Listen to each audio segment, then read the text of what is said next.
안녕하십니까. 강원대학교 병원 심장내과 교수 이봉기입니다. 오늘은 진료 중 의사를 가장 고생시키는 유사의학 문제에 대해 마음먹고 말씀드리겠습니다. 아주 징글징글한 문제라서 드릴 말씀이 많습니다. 유사의학, 의학이라는 이름을 붙이기도 징그럽지만 이것을 정의해 보겠습니다. 현대의학의 필수적인 과학적 방법론에 의한 연구나 증명과 일절 관계가 없으면서도 마치 병을 고치거나 건강을 증진시키는 의학적 기능이 있는 것처럼 주장되거나 수용되는 그 무언가들을 일컫습니다. 반면 근거 중심 의학은 사람들에서 발생하는 다양한 의학적 사건들과 그 인과관계를 파악하고 나아가 미래의 현상을 예측하고 검증하는 과학적 방법에 의해 확립된 제대로 된 증거들만을 환자의 진료에 사용하는 현대의학의 핵심적인 기조입니다. 하지만 일반 대중들에게는 둘 다 비슷한 의학으로 느껴질 수 있습니다. 오히려 유사의학이 더 매력적으로 보이기도 하죠. 의학의 기능으로 보자면 유사의학은 근거의학에 비하여 명백한 하위 호환이지만 지금 21세기에도 유사의학은 나름 기승을 부리고 있습니다. 왜 그럴까요? 사람들은 건강에 아주 많은 관심을 가지고 있습니다. 무병과 안전이야말로 삶의 근본적인 조건이기 때문입니다. 병들거나 죽으면 인생이 뭐 있겠습니까? 관심이 많은 것들에 대해서는 알고 싶어하고 공부하고자 하는 것이 사람의 본능입니다. 대중매체와 인터넷을 차지하고 있는 상당한 컨텐츠가 건강, 의학 관련이라는 것이 대표적인 증거죠. 그런데 공부를 한 것을 해보셨겠지만 이해가 잘 안 되거나 분량이 턱없이 많으면 쉽게 흥미를 잃게 됩니다. 한편으로는 이해가 잘 되고 분량이 적어 성취의 기쁨을 느끼게 되면 공부가 재미있고 자꾸 하고 싶어지게 됩니다.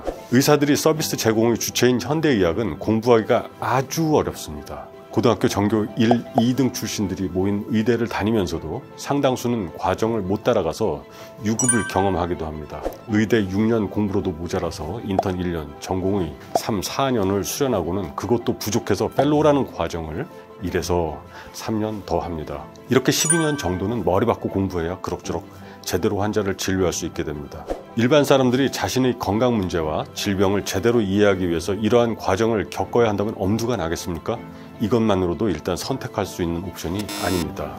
반면 유사의학 제공자들은 아주 이해하기 쉽게 건강과 질병 문제를 설명합니다. 자연, 천연, 기운, 파동, 원적외선, 음이온, 물, 돌, 나무, 풀, 음식, 독소, 노폐물, 맑은 피, 나쁜 피, 면역력, 조화와 상극 등으로 수많은 의학적 문제들을 시원하게 설명해 줍니다. 이는 명쾌하고 직관적이며 우리가 살면서 보고 만지는 주위의 것들이 우리의 몸을 지배한다는 왠지 합리적이고 상식적이기 그지없어 보이는 유사의학의 개념은 너무나도 친근하고 매력적입니다. 덕분에 어렵지 않게 몸을 이해하고 병을 치료하고 건강을 지켜나갈 수 있을 것 같은 자신감이 충만됩니다. 이걸 왜 몰랐을까 하면서 물론 비용이 들기도 하지만 신기하게도 39,000원, 39만원, 390만원의 왠지 합리적인 가격이면 접할 수 있습니다. 하지만 의사들은 자기들만의 세상에서 뭔지 잘 못 알아듣겠는 말을 써가면서 병을 설명해 주는데 뭐 확실하게 이렇다 저렇다 100% 치료가 된다 이야기해 주지도 않습니다. 매번 이럴 수도 있고 저럴 수도 있다고만 하니 답답합니다. 더구나 인터넷과 대중매체를 차지하는 정보량에서도 유사의학 관련 컨텐츠는 양으로 압도합니다. 근거와 출처에 제약을 받지 않으니 다양하고 독특한 이론들과 상품들이 무제한으로 만들어질 수 있습니다. 소위 건강식품, 기능물질이라는 제품들은 별스런 제약 없이 손쉽게 시장으로 풀려나갑니다. 그리고는 광고만 잘하면 그럭저럭 팔려나가지요. 의사들이 알려주지 않는 또는 의사들만 숨기고 먹는 등의 의사를 지렛대로 사용하는 마케팅도 흔한 수법이며 많은 경우에는 연예인을 비롯한 유명인들도 사용한다는 권위 마케팅도 사용됩니다.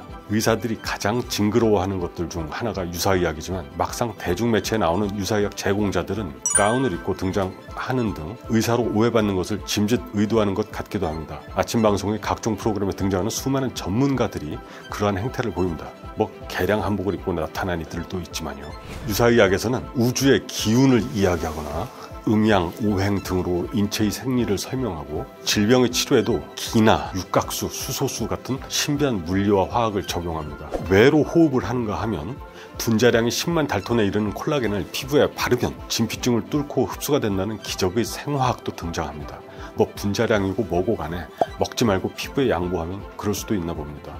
특히 자연과 인공의 이분법적인 분류는 두드러지는 특징입니다. 딱히 근거는 없습니다만 미지의 영역이 대부분이고 인간에 의해 통제되기 어려운 자연이라는 심연에 숨어버리는 방법입니다. 인간이 통제하고 있는 과학의 영역을 벗어나버리면 누구도 알 수 없으니 반증이 곤란해지는데 이 미지의 영역을 신비라 주장하며 마음껏 이용하는 겁니다. 자연에서 유래했다는 천연의 물질들은 이롭고 선하며 공업적 기술이 사용된 것들은 해롭고 독하다 합니다. 그런데 자연에서 유래되지 않은 물질은 뭐가 있을까요? 화학적 합성물질 생산의 근간인 석유야말로 고대로부터 자연이 숙성해낸 천연물질입니다. 그리고 많은 인공의약품들은 자연의 동식물, 광물들에서 추출 및 생산됩니다. 오히려 엄격한 통제에 가공 생산된 의약품들은 청결하고 안전하며 효과와 부작용을 예측할 수 있는 반면에 낮은 수준의 기술로 거칠게 가공된 소위 생약, 건강식품 등의 제품들은 병원체나 중금속 등에 오염되어 있을 위험이 높고 효과와 부작용은 예측이 곤란한 경우가 많습니다. 책임을 가지고 들여다보는 이들도 없으니 일단 검증할 수 없다는 게 가장 큰 문제입니다. 오메가3를 예로 들어볼까요? 오메가3는 지금도 논란이 있는 물질이긴 합니다. 과학적 방법으로 수행된 높은 수준의 임상 연구 결과들이 확보되었지만 그 구성 성분인 DHA와 EPA 중에서도 EPA만이 심혈관계 질병 예방에 유효한 결과를 일부 보였고 그것도 흔히 사람들이 복용하는 양에 비해서는 훨씬 많은 양을 복용했을 때 나타났습니다. 그런데 그 원료 천연 물질인 생선 기름을 대충 걸러서 자연 상태로 먹는다면 어떨까요? 바로 산패 등의 위생적인 문제와 중금속 대량 섭취 위험이 발생할 수 있게 됩니다. 효과는 기대한다는 게 마술적인 상상이겠지요. 이외에 유사물리학, 유사화학 등이 사용된 수많은 사례들 원적외선, 파동의학, 기치료, 뇌호흡, 경피도, 동종요법, 음양오행, 오링 테스트 등등 나열하기도 벅차지만 이를 논파하자면 지구 편평론자들을 설득하는 데 버금가는 피로를 선사하기 때문에 포기하겠습니다. 나치 선동의 앞잡이 괴벨스가 했다는 유명한 말이 있죠. 선동은 문장 한 줄로도 가능하지만 그것을 반박하려면 수십 장의 문서와 증거가 필요하다. 그리고 그것을 반박하려고 할 때면 사람들은 이미 선동당했다. 유사의학은 정확하게 이 원리를 이용하고 있습니다.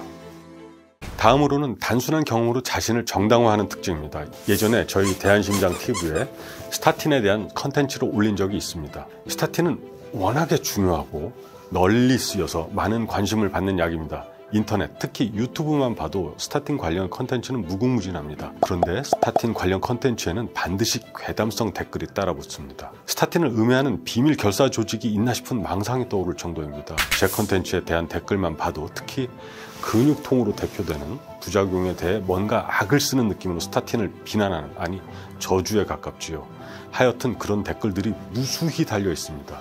현재까지 보고된 과학적인 임상 연구들에 의하면 실제 근육 부작용은 3% 미만인 게 맞는 것 같고 실제 진료실에서 경험하는 환자분들을 보면 10% 정도는 불편감을 호소하는 분들이 있는 것 같습니다. 이 경우에도 잘 달래드리거나 스타틴의 종류를 바꾸거나 하면 이 중에 반 이상은 또 멀쩡해지십니다. 정말 심각한 횡문근 융해증, 즉 근육이 녹는다는 표현이 등장하는 부작용은 10,000명에 한두 명 정도 발생하는 것으로 보고됩니다. 저는 한 번도 본 적이 없고요. 실제 진료 상황에서는 환자분들이나 의사들이나 크게 걱정 안 하는 사안입니다. 그런데 스타틴 관련 댓글창을 보면 독약도 이런 독약이 없습니다. 저도 먹고 부모님도 드시고 친구들에게도 모두 먹이고 있는 이 스타틴이란 약은 댓글창을 보면 만일 먹었다가는 근육과 뇌와 간과 콩팥과 뼈가 녹고 이가 다 빠지고 만신창이가 될 것 같은 무시무시한 약입니다. 그런데 이런 독약이 전 세계에서 가장 많이 처방되고 있고 사람을 가장 많이 살리고 있는 약이라고요? 그 댓글창에서 눈을 돌려서 우리 세상을 바라보면 바로 알 수 있는 오류인데도 열심히 악성 댓글을 다는 사람들은 꾸준히 나타납니다. 그 댓글들에는 공통되게 나타나는 문구가 있습니다. 내가 겪었는데, 친구가 겪었는데, 부모님이 겪었는데 등등.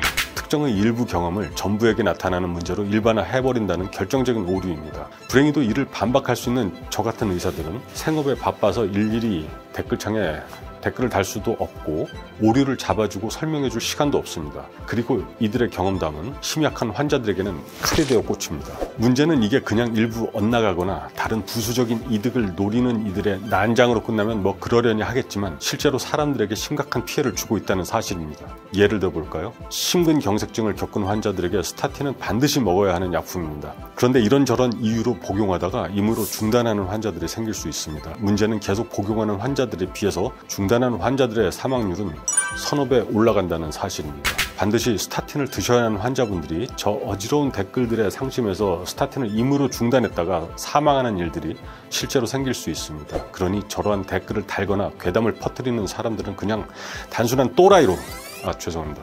화가 나서 그냥 별스러운 이들로 볼 수 없다는 겁니다. 결과적으로 그들은 살인을 저지르는 겁니다. 아무도 책임지지 않지만요. 그래서 그들이 댓글창에서 총질하고 있을 때 의사들은 이런 컨텐츠를 만들어서 대포 한 방씩 쏴주는 겁니다. 그런 것들에 마음 상하시다가 또 이런 컨텐츠 보시고 다시금 마음의 평화를 찾고 제대로 된 치료에 임하시는 환자분들이 계시리라 기대하면서 만드는 거죠. 이렇듯 유사의학은 경험으로 자신을 정당화합니다. 친근한 게 내 주변의 일처럼 느껴지는 경험 말이지요. 그런데 근거 중심 의학의 그 근거가 되는 임상연구라는 것은 대개 1000에서 10,000단위 이상의 환자들이 과학적이고 제대로 된 진단과 치료를 받으면서 쌓아올린 경험들의 총합입니다. 경험으로 비교해도 질과 양에서 비교하는 것은 말이 안 되는 압도적인 차이가 납니다. 그런데 이것은 우습게 보면서 자신이나 이웃의 경험에 더 큰 가중치를 두는 이들이 있습니다. 세상이 미친 걸까요? 만약 여러분이 진료를 받으시는 상황에서 주치의 선생님의 컨디션이 훌륭해 보이고 기분이 좋아 보여 문득 괴롭히고 싶은 악마적 욕구가 생기신다면 이 말을 꺼내보십시오. 누가 그러는데? 바로 주치의 선생님의 한숨을 들으실 수 있을 겁니다. 이 누가는 12사도 중 누가 아닙니다. 의사들을 괴롭히는 희대의 악당입니다. 누가가 상징하는 비과학과 혹세무민의 더럽고 끈적거리는 느낌이 동시대를 살아야 하는 세상에 대한 절망과 무지성에 대한 혐오를 불러일으키기 때문입니다. 특정 경험 일반의 상징 인물이 누가입니다.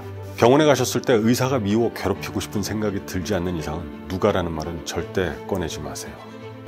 자기 유사의학을 정당화하는 근거로서 대중심리를 이용하는 것도 두드러진 특징입니다. 유사의학의 보고인 공중파 TV 아침 방송의 어느 프로그램을 떠올려 볼까요?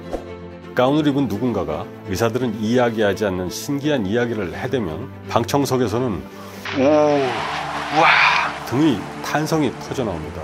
시청자 입장에서는 권위로운 공중파 TV 방송에 나온 이들이 이렇듯 열심히 공감하고 지지하는 광경이 펼쳐지게 되면 스스럼 없이 그 정보를 사실로 인식하고 인정할 수 있습니다.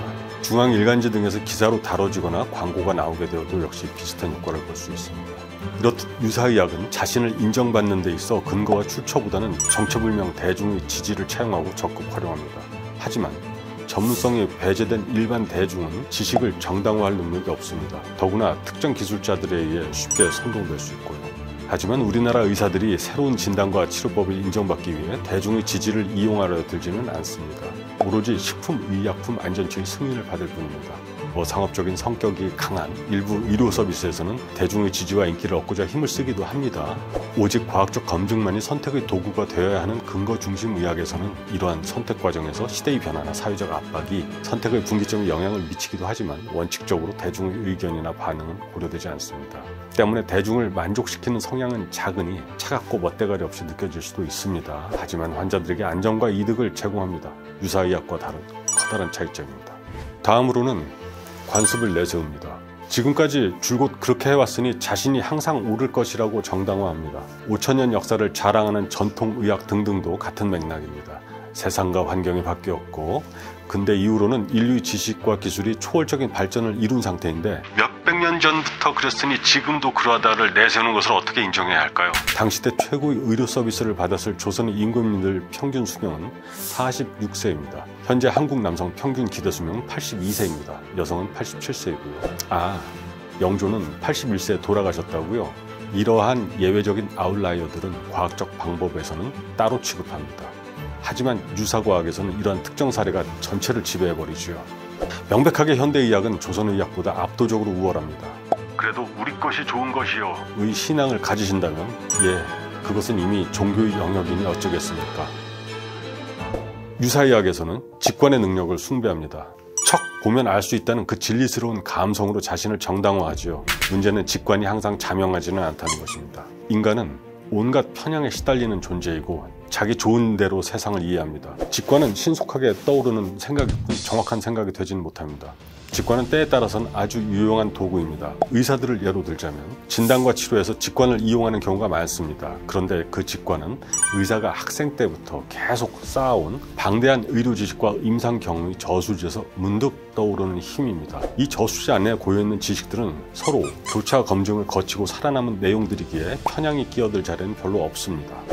때문에 의사들은 사안이 있을 때마다 자료를 찾아보고 장시간의 고민을 하지 않고도 순식간에 머릿속의 알고리즘을 돌려서 판단해낼 수 있습니다. 하지만 이런 과학적이고 학문적인 배경이 없는 가운데 떠오른 직관은 제멋대로의 본성을 가지게 됩니다. 소위 도를 닦았다는 분들이 자주 쓰는 방법인데 편향된 지식과 세계관을 바탕으로 한 알고리즘이니 제대로 된 직관의 결과가 나올 수 있겠습니까? 또한 착각할 수 있는 것이 유사의학도 과학적 이론을 내세우는 경우가 꽤나 많습니다. 그럴듯한 의학 용어와 호르몬, 화학물질 등이 등장합니다. 다양한 질병과 건강 문제들을 특정한 물질이 모자라거나 넘쳐서 그러하다고 너끈히 설명하거나 어느 호르몬이나 효소가 모자라서 많은 병이 생기는 것이니까 그걸 채워주면 쌩쌩해진다고 쉽고 명쾌하게 진단과 처방을 내놓습니다. 심지어 몇 가지 정체불명의 책자와 논문들이 소개되고 마그네슘과 셀레늄을 채우고 세로토닌과 도파민을 활성화하는 수많은 병이 치료된다 합니다. 물론 그 처방에 따라 대부분 무언가를 팔아주죠. 그 근거가 되는 괴이한 책들은 많은 경우 일본은 어느 정근 의사가 다른 의사들은 말해주지 않는 비밀스러운 내용들에 인생을 걸고 써내려 놓았다는 책들인 경우가 많고 우리나라에서도 나오는 책들도 혼자만의 비방을 기적적인 계시로 깨닫거나 거대 제약회사와 기득권 의사들의 더러운 카르텔로 이루어진 주류 의학에 분연히 저항하여 일어났다는 역시나 정의로운 이들에 의해 가끔 의사도 있긴 합니다. 하여튼 이러한 분들이 써내려 놓은 책들이 많습니다. 유사의학과 음모론이 만나면 가히 히틀러가 괴벨스를 만난 만큼이나 파괴적인 시너지를 만들어냅니다. 이 지경이 되면 또 저만치 다른 세상으로 건너가기에 나름 답이 안 나옵니다. 어쨌든 의사들의 설명은 알아들을 수 없는데 유사의학에서는 그게 부족해서 그랬구나라는 유레카의 깨달음을 선사해주니 얼마나 좋습니까? 다시금 말씀드리지만 과학은 이론만으로는 존재할 수 없습니다. 반드시 증명이라는 과정을 필수로 합니다. 의사들의 직관은 실험 결과와 이에 대한 동료 전문가들의 검증에 증명되지만 유사의학의 직관은 검증되지 않습니다. 하지만 유사의학의 직관에 의한 결과와 과정은 왠지 의학 지식이 없는 일반 대중에게도 친숙하고 쉽게 진행이 되니 훨씬 매력적이죠. 유사의학이 살아남는 방법과 이유입니다. 유독 유사의학 관련 서비스나 제품들이 광고에서 두드러지는 모델들은 누구일까요? 연예인을 비롯한 각종 유명인들입니다. 유명한 사람이 광고하는 것이니 믿을 수 있고 사회적으로도 정당하다는 착시를 노리는 전략입니다. 특히 건강에 관심이 많으신 노년층에게는 TV에서 청춘을 함께 했고 같이 늙어가는 원로 연예인이 광고하는 것들에 상당히 마음이 갈 수도 있을 것 같습니다. 그런데 유명함이 전문성과 같은 가치를 가지는 것은 아닙니다. 전문성은 엄격한 상호 검증의 시스템이 떠받쳐야만 지속되는 숙명이 있지만 유명세는 흐름만 잘 타면 하루아침에도 가능해집니다. 하지만 사람들은 등등한 유명세와 인기를 권위와 신뢰로 쉽게 바꿔치고는 합니다. 특히 우리나라처럼 허세가 먹히고 학벌이 인생의 많은 부분을 결정하는 등 권위주의가 저변에서 살아 숨쉬는 나라에서는 유사의학의 권위차용수법이 매우 효과적일 수 있는 배경을 제공합니다. 오늘 이 촬영을 하는데 무슨 옷을 입고 할까 고민하다가 이 권위의 문제에 생각이 닿자 의사 가운을 입기로 결정했습니다. 어떠세요? 의사인 제가 티셔츠만 입고 하는 모습을 상상해 보시면 가운을 입은 모습과 어떤 비교가 되십니까? 권위가 가지는 가치는 분명히 실제합니다. 의사들도 환자 진료에 있어 권위를 적절히 사용합니다. 의사 가운도 그러한 보조 수단이 되지요. 하지만 실제로 환자를 치료하는 것은 의사가 과학을 바탕으로 시행하는 의학적 판단과 술기입니다. 결국은 실제하는 능력을 움직이는 것이 현대의학의 본질입니다. 하지만 유사의학에서는 권위가 반드시 품고 있어야 할 실제적인 능력이 빠져 있습니다. 권위에 의한 방법을 사용하는 유사의학에서 권위를 빼면 아무것도 남지 않습니다. 사이비 교주들의 복장과 언변이 얼마나 화려한지 떠올려 보십시오. 의료 관련 제품이나 서비스에서 허장성세가 느껴진다면 유사의학을 의심해 보세요. 지금까지 유사의학에 대해서 많은 말씀을 드렸습니다. 감성이나 얕은 지성을 만족시키지만 결국은 환자에게 피해를 주는 유사의학을 잘 가려내시고 부디 제대로 된 의료 서비스를 받으셔서 살아가시는 동안 건강하시를 기원합니다. 오랜 시간 들어주시고 함께 해주셔서 감사합니다.